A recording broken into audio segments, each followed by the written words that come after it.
DETV News is powered by DART, Delaware's transit service. Moving forward. Live proudly, boldly, and with peace of mind by advocating for your health with an early cancer screening. The LGBTQIA+ community is at higher risk of cancer, but screenings can detect cancer early when it's most treatable, giving you the power to live exactly as you are. Talk to your healthcare provider today. If you don't have insurance, talk to a nurse navigator to see if you qualify for free screenings. Hunter Biden's plea deal falls through after the judge expresses concern on a more serious charge. Plus, after a string of violent attacks at a park, Newcastle County Council wants more specifics from the administration on park safety. And a new era of school safety has made its way to the first state. Those stories and much more straight ahead tonight on DETV News.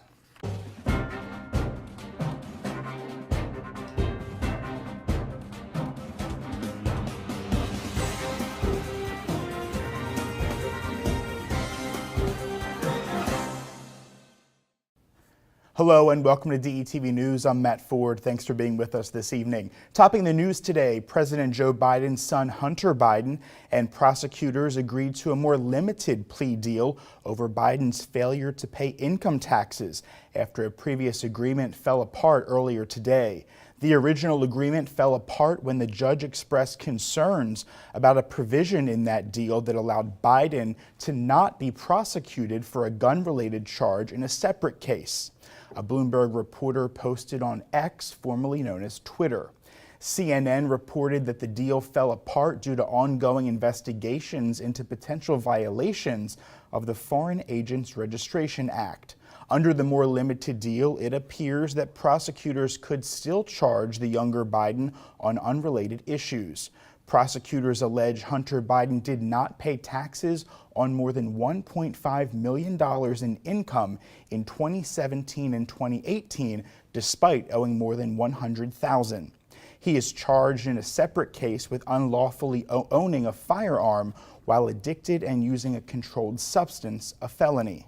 Under the plea deal, the younger Biden had agreed with federal prosecutors here in Delaware he would enter into a pretrial diversion agreement for that charge, an alternate to prosecution that allows defendants to avoid a conviction or prison time. In other news, members of a Newcastle County Council committee got an update on safety enhancements at county parks as they continue to press Matt Meyer's administration to formulate a plan with tangible action steps. Much of the recent discussion and attention concerns high-profile incidents at larger parks. These include a carjacking at Banning Park and an assault at Glasgow Park. However, the county has about 250 parks of varying sizes. Police presence has already been stepped up in the parks, and depending on the park, officers may ride bikes, patrol on ATVs, or the mounted units may be deployed when and if available and appropriate. Other proposals, such as gating to restrict access during off hours and installing more cameras for surveillance, take more study on a case-by-case basis. According to a plan drafted by the county and reviewed by elected officials, some other procedures are also in progress, ensuring adequate support for both county-sponsored events and permitted events in large parks, enhanced review of permits to ensure that large parks are not overcrowded during busy times, and standardized park signage to clarify rules of use. And in other news, a man is behind bars facing murder charges in connection with a fatal shooting here in Wilmington last month. City police say 33-year-old Deontay Willingham was identified as a suspect through the course of an investigation. He was arrested up in Pennsylvania on an unrelated matter earlier this month. 37-year-old Dennis Davis was gunned down the afternoon of June 11th on East 23rd Street. Willingham was arraigned July 21st and was being held at Howard R. Young Correctional Institution on $1.5 million cash-only bail. Down to Dover now, where a second suspect wanted in connection with a murder in May of 2021 has been arrested. State police say 19-year-old Jason Coverdale of Milford was arrested Tuesday morning following a traffic stop in the Dover area. Coverdale and Kyrie Robinson are accused in the shooting death of 23-year-old Javon Jones, who was a customer in a Governors Avenue barbershop. Robinson was arrested in April of last year and is being held on $1 million bond. Coverdale's bail was set at $85,000. Coverdale is charged with murder and conspiracy. And state police are asking for the public's help in the death investigation of a Laurel man. Police say the remains of 54-year-old Lorenzo Gomez Lopez were found on June 21st at the Delaware Recycling Center in Newcastle. Police say his body was discovered by employees, although he himself was not an employee of the recycling center. The cause of death is unknown at this time, and the autopsy results are still pending. Investigators are asking for the public's assistance. If you or anyone you know has information about Mr. Gomez Lopez's whereabouts or activities before the discovery of his body, please contact Delaware State Police at the number on your screen. Information may also be provided by sending a private Facebook message to DSP. And a new era of school safety has made its way to the first state. Delaware's Emergency Management Agency now has high-definition maps of the state's 238 public and charter schools.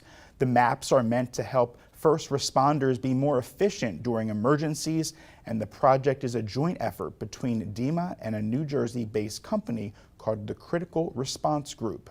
That company creates military-inspired grid maps of schools that are being used across the nation, although Delaware is the first state to have the maps for all of its schools.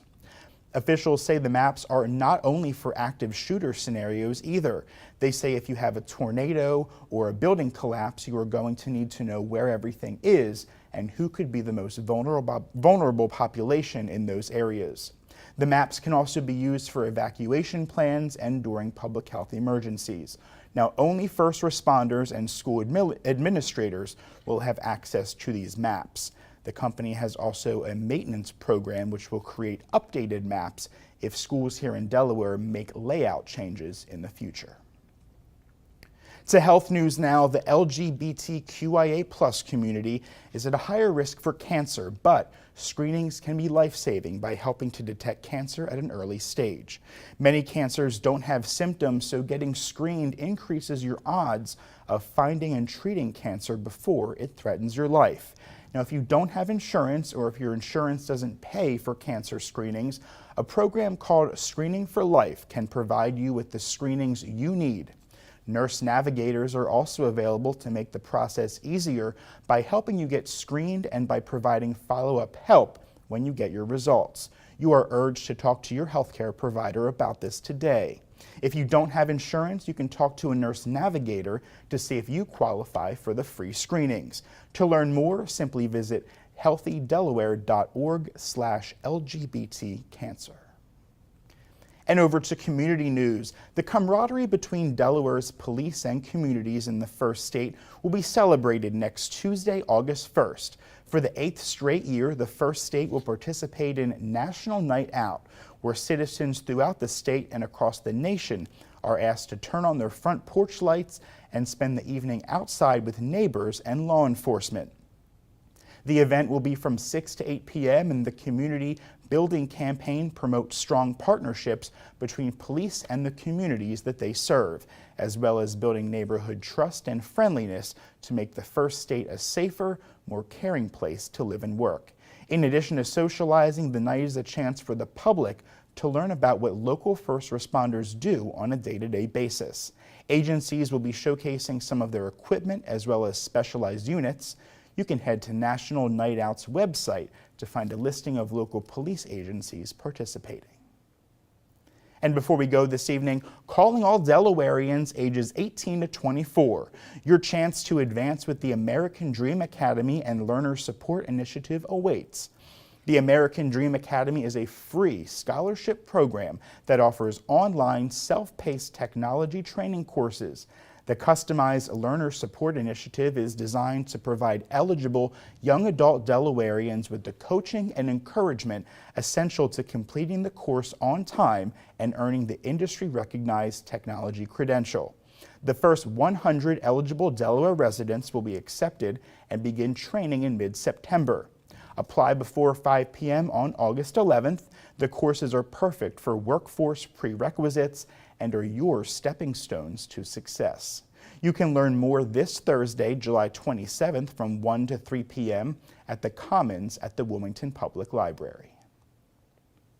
And that's going to do it for today's edition of DETV News. Be sure to like and follow DETV across your favorite social media platforms. And for news anytime, head to our website. That's detvch.com. With tonight's news, I'm Matt Ford. Lauren Wilson will be here tomorrow. We'll see you then.